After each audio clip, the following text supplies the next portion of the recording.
Hello, bachcho. Let's see the question. Two cylinders A and B fitted with massless pistons, it contains equal amount of an ideal diatomic gas at 300 Kelvin.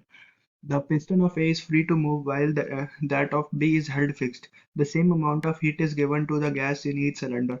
If the rise in temperature of the gas in A is 30 Kelvin, then the rise in temperature of gas B is how many? So we have to find the rise of temperature in gas B. तो सबसे पहले हम देख लेते हैं कि हमें इसमें एक गिवन है क्वेश्चन में कि जो पिस्टन है ए वो फ्री टू मूव है। इसका मतलब कि उसमें हमेशा प्रेशर कांस्टेंट रहेगा। तो इससे हम ये कह सकते हैं कि जो हमारा ए में जो प्रोसेस होगा दैट विल बी आइसोबैरिक। और आइसोबैरिक के केस में हम जानते हैं जो डेल्टा क्यू होता है that equals to N C P delta T one. और यहाँ पे टी वन की वैल्यू गिवन है कितनी 30 kelvin. So that is equal to N C P 30।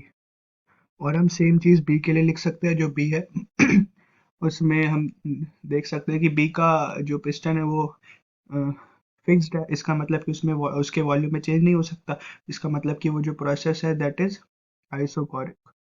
Isochoric और उसमें डेल्टा डब्ल्यू हमें पता है कि जीरो होता है। और इसमें जो डेल्टा क्यू होता है that equals to delta U, क्योंकि डेल्टा डब्ल्यू जीरो हो गया। तो that is equal to N C V delta T two, जो T2 हमें कैलकुलेट करना है। अब हमें गिवन है कि दोनों में सेम हीट गिवन है।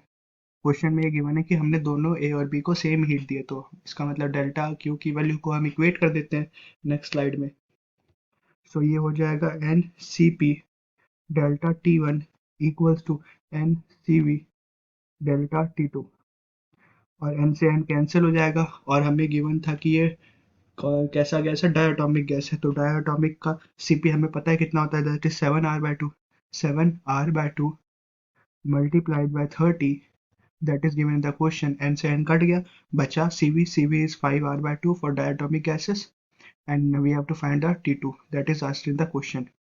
तो 2 से 2 गया, r से r गया, तो T2 is equals to T2 equals to 7 into 30 divided by 5 6।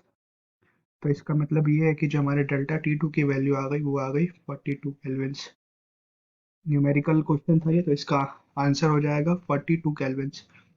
B में कितना टेम्परेचर राइज होगा 42 केल्विन्स। Thank you.